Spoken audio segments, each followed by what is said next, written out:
So today I'm going to be bringing us a concluding part of what I call the friendship series. I'm sure you can give it a title as you deem fit. I've been talking about dealing with female friendships, leveraging the power of female friendships, and having what you call drama-free female friendship, because of the narrative out there that says that being friends with ladies is usually very stressful, dramatic, and all of that. The last video I shared, I talked about why your female friendships may be dramatic. So today I'm concluding that in this particular video. My name is Emike Osuma. I am delighted to welcome you to my channel today. If this is your first time here, thank you for joining our growing family. I do not take your coming here for granted at all. Thank you, thank you, thank you. If you are a returning subscriber, thank you for always coming back. I don't take it for granted too. Thank you, thank you, thank you. Yeah, so we're diving straight into what we're talking about today.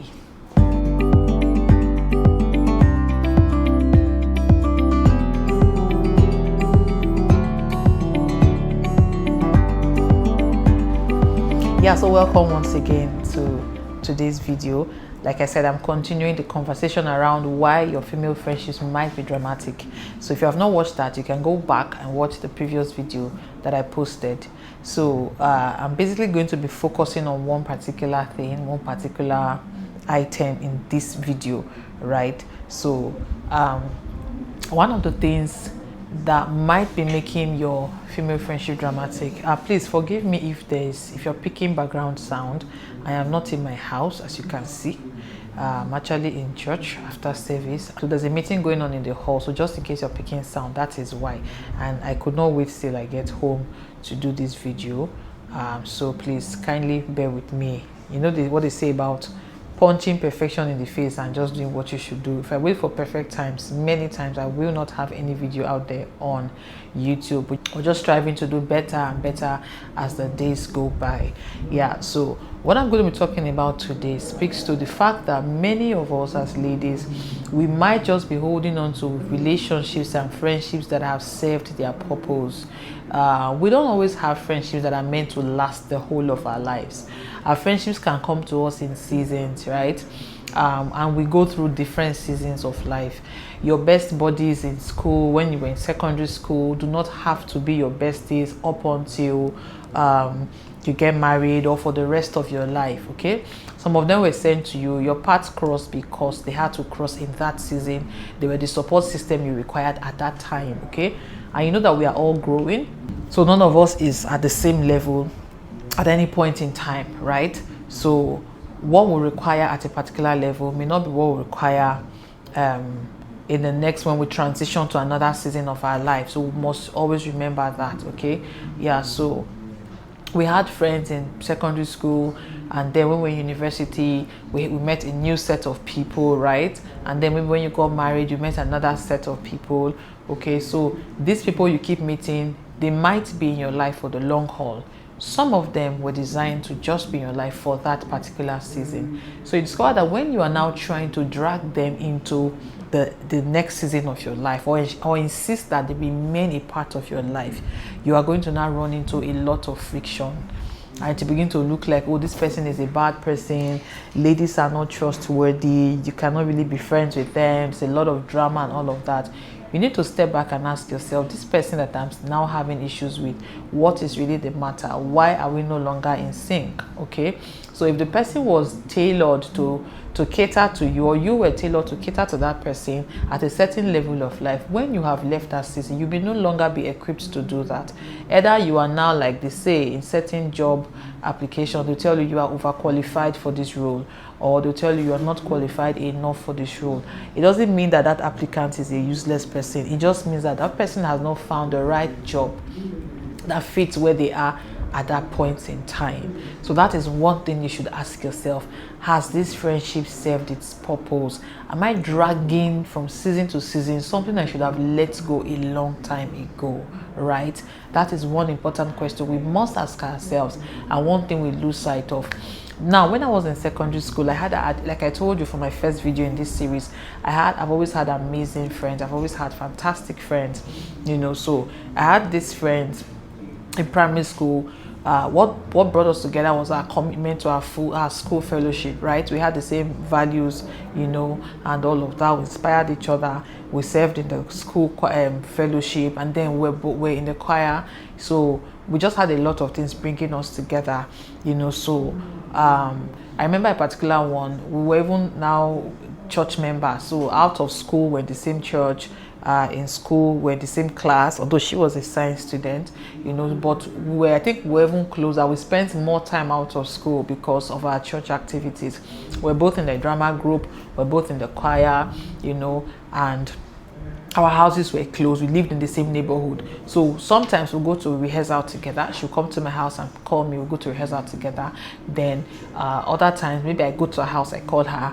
We are going for maybe drama rehearsal, choir rehearsal. So I'll go to her house. Then when we're coming back, we'll come back together. Sometimes I'll follow her to her house, stop over in her house. Then she will escort me to my house. Then I will now escort her back to her house or to the junction of her street, So we spend a lot of time together. We're really close, and we prayed together. I remember, I don't know if I ever shared this here, how I had challenges getting to write JAMB, right? Because my parents, they had a different plan. They wanted me to do something else. Like, it was not a bad plan. No, our parents always have the best in mind for us, but at that time I felt like, no, this is not what God wants me to do and all of that. But thank God for the intervention of God, and God used that friend.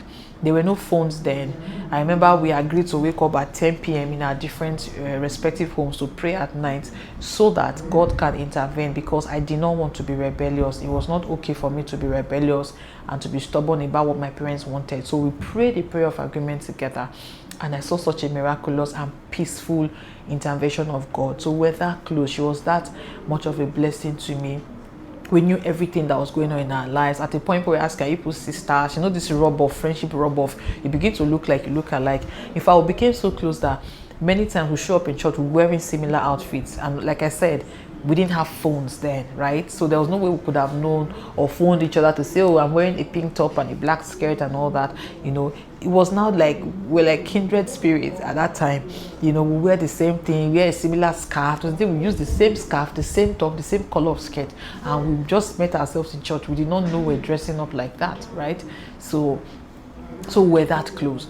Then what now began to shift our relationship was the fact that when we're now done with secondary school, she was a science student, and then she got admission to study medicine. I was an art student, so our faculties were very far apart. So and then we're in different hostels. I'm not sure she was in the hostel in year one, or maybe she was in the medical hostel, I think. But that was where naturally it was like life began to like separate us, So I want to say this at this point, that you're transitioning away from a season where this particular friendship has served its purpose does not always have to end in a fight. It doesn't have to be a fight. We didn't have to get petty. I'm not saying you're not proud because you're studying medicine. You're no longer talking to me. A couple of times we'll still run into each other and we'll still gist, we'll catch up and all of that, I remember when we gained admission to uni, we had this interlude before school opened. So I traveled to Lagos. She traveled to stay with an uncle of hers, I think in Kaduna or Port Harcourt, I'm not so sure. So that was the time where all we had was Nitel. We had Nitel land phones in many homes, like in Lagos and the more developed open cities. We didn't have that way in the town where we grew up, where we lived. So I remember how I would sneak to my auntie's phone when she's gone to work, and I would use the slot in the Nitel card, and we'll talk, catch up on gist. That was how close we were. What's happening, how you coping that place, now you having fun, what's going on. She'll tell me about this is the program we had, this what we just shared our experiences, so that was how close we were. So but when we now resumed school, we discovered that we began to like our activities no longer brought us together, and at that point I now left. We were no longer in the same church. It was also a season when I was transitioning away from that church where we were together to another church. So then on campus, of course, I was in a different campus fellowship. She was in a different campus fellowship. So our activities were no longer pulling us together, and it was natural. Like I said, we didn't have to fight. They didn't have to be belly aching about it. So but we still kept in touch, right? And then I think I finished uni before her because I studied the 4-year course. Then she studied medicine. Medicine takes longer, and of course, thanks to the school we went to, I don't want to mention the name. If you know me, you know. If you know, you know. If you don't know, forget about it.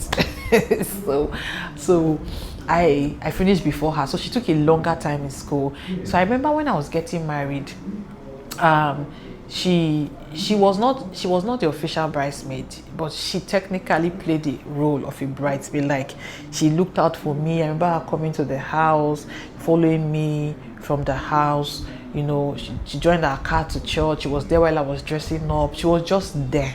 She was just there. Like, when you see someone is support, you know, she was there. We prayed together in the car. She when we were driving, she was like, she felt the need for us to pray again on our way to church, and we prayed. You know, we had a prayer meeting in the home like 3 days before the wedding day, but that morning we still prayed. You know, she was there. She stayed still. My younger sister was my bridesmaid, my chief bridesmaid. You know, but well, she was just bawling and chilling. She carried my dress, right? She played her role well, okay? I'm not saying she did it, but you know, the other heavy lifting, we are running around. Who was not eating? It was that, my friend. She was there, you know. So I got married and I left Ekpoma where we grew up. So she was still in school when I had gone to Lagos after my wedding. So I don't remember I was even calling so much after I got married. I had already now had, remember that we had gone through 4 years in school, so I now had a new cycle of friends that I was, you know, now close to, people in my fellowship at the time, people in my department, you know. That's why I met Ada, you know, then my roommates. That's why I met Angela Oshuare, and Keke. Although Keke were not so close, also life just kind of happened, and we're not enemies like I said, but we're not in touch like we used to. But I had met this new set of people, so but in spite of that, this is my friend from my secondary school days. She showed up at my wedding. She was really there. So we didn't really talk so much after I got married, because I had other people I was now always talking with. So by the time I went back to, when I was pregnant with my second daughter, I traveled to Ekpoma. I was not feeling very well, so I just felt like, let me go to my parents' house, so I'm not bothering about cooking, and who helped me take care of my first daughter was a very active toddler at that time. So that when I got there, she called me that, oh, her introduction is coming up. I was so excited. Even I forgot all the symptoms on my body. I dressed up. I went with my daughter, who was a toddler then. I went to her house for the introduction. But I couldn't make the wedding by the time she was getting married. Then I think I was now very heavy, you know. I was unable to travel, and she understood that. She was like, please, no, don't get on the road, please, just take care of yourself, you know. So that was about that. All those years, you know, we just high once in a while, right? That was a friendship in a particular season. She had served this relationship has served its purpose from those are secondary school days. Now, when a friendship is done, when it has served its purpose, you don't have to begin to badmouth the friendship like, don't mind that she's jealous because I married first, and she's no longer talking to me because she's feeling insecure because I'm now a married woman and she's not. No, it's like a shoe you wore when you were in primary 5. When you are now in 200 level, you cannot wear that shoe again. But when you see the picture, maybe a photo of you on Christmas Day wearing that fine shoe, you'll be like, oh, this shoe, I remember this shoe was so nice. You're not going to say it's a useless shoe because it is no longer my size. When it was your size, it served its purpose. So every relationship has its size and its right fit. So when it was that size, enjoy it, appreciate it. When it is no longer that size, you do not have to now drag it in the mud. Remember when it served you. If it is time to let go gracefully. It must not be a fight, okay? You know, so I remember even after I had my every time I gave birth, I'll reach out to her. I just had a baby and she sent a congratulatory message.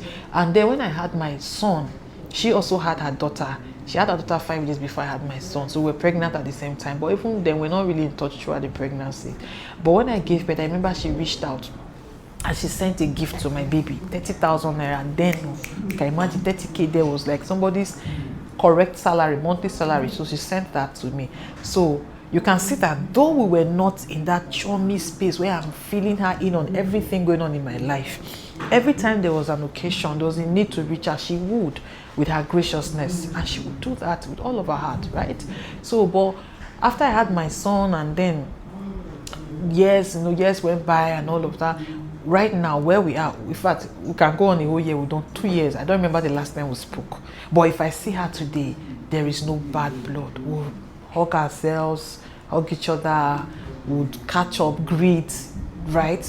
That warmth will still be there, but we may not be in that place where we were, where, oh, we are updated about everything going on in each other's life. Okay, that was a beautiful relationship that served its purpose in that season, right? I have so many examples, but I thought to use that one because that would be very relatable to ladies who are watching this right now. So if you're a guy watching this, it applies to you too.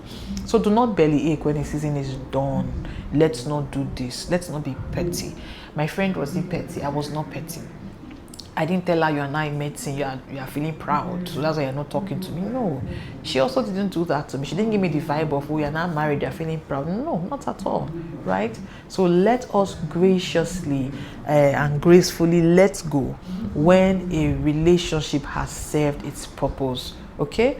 So I want you to take a step back. Ask yourself, this relationship, this friendship with Clara, with Abigail, with Jumoke, that is stressing me up, what is really going on? Could it be that it has served its purpose and it is time to move on? Right? So I'll leave you to answer that. So just step back and do that examining of what's really going on, and you discover that it's not a matter of female friendships being dramatic. I hope that you have learned a thing or two.